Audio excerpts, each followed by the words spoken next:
มังเอิญซ้ำที่ฮอดอ้าวสวัสดีทุกคนครับไก่เราต้องงอนเน่าข้างหน้าให้เจ็บนะผัดใบกระเจี๊ยบครับใส่หมูสามชั้นแล้วก็มีหน่อไม้ด้วยนะครับหน่อไม้ต้มครับจุดส้มแบงเราต้องกอบชุนกล้วยนะชุนกล้วยปวดเท้าข้างหน้าให้เจ็บเฉยๆครับหมูงานเราจะร้องจะได้เขาแตดมั้งเพื่อนชีนกับมือจอนะตอนที่ก่อนหนึ่งเราในเขาแต่เหนียงสิ่งแบบไม้เชี่ยกันนะปลายจริงก็เพียงเชี่ยมาแน่เจ็บกันนะปลายกันที่คอมเมนต์อย่างนี้เราเชี่ยคอมาคอแปกมันนะเจ้ามันนะแต่ตอนที่แกปลายคะแนนใส่หัวกาก็ได้นะเนี่ยปลาหัวยุ่งทอดครับแต่ไม่มีหัวนะตัดออกไปแล้วเมื่อหน้าที่เชี่ยปอนกระตอบอะไรเราแต่แฉร้อนแกลออนนาทีปกติจุดทองเมอร์แกลน้ำพุยแกลนะพุยตอกว่าหลานแล้วตอนที่เชี่ยกระตอบร้อนเลยนะไก่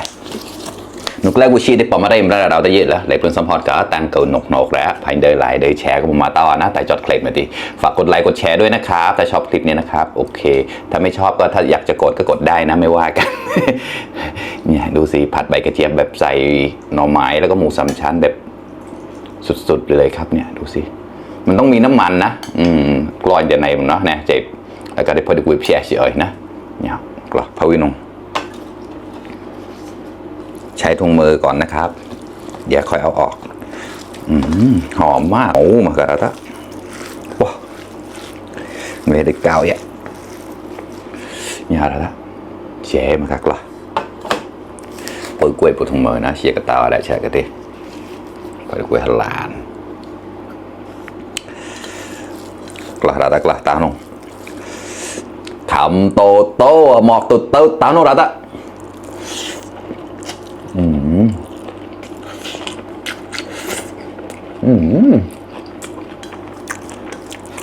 ข้อ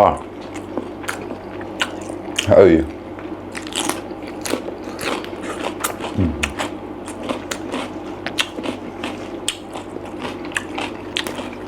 น้ำปลายเบาอะไรนี่เด็ดๆเต็มกลางๆน้ำมะขอ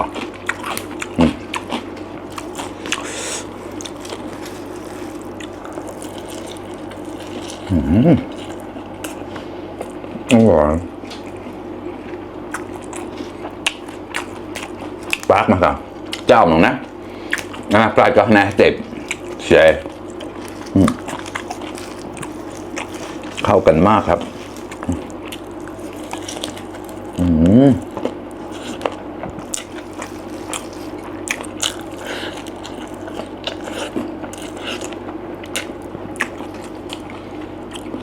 เดี๋ยวกัน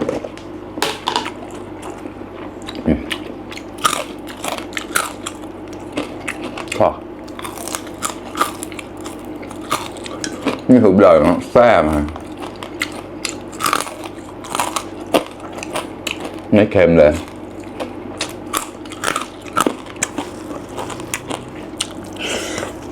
ข้อแล้วนะมันก็วิเชียร์ป้อนนิดเรื่องแล้วนะแมงมันพักแมงมันเต้ามาต่อยนะก็เชี่ยกันเนียงเลยแปลกนะลูกเนียงครับ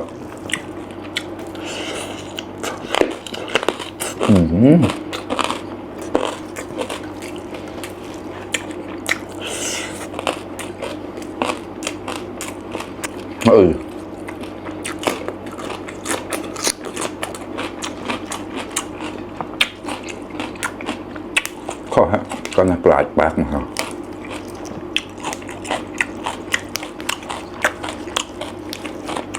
กล้าแล้วกล้าขำโตโตหมอกโตโตตั้งแล้วละ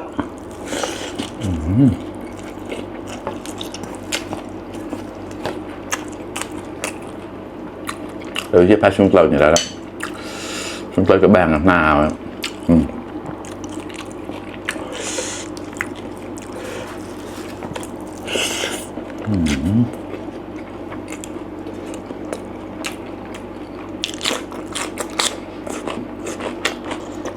บอกเลยคำเดียวอร่อย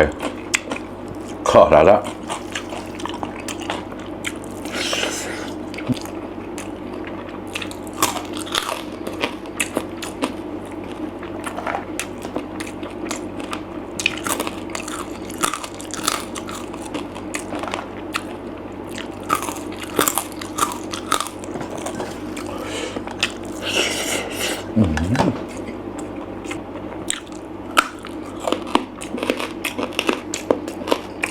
ลูกเนียง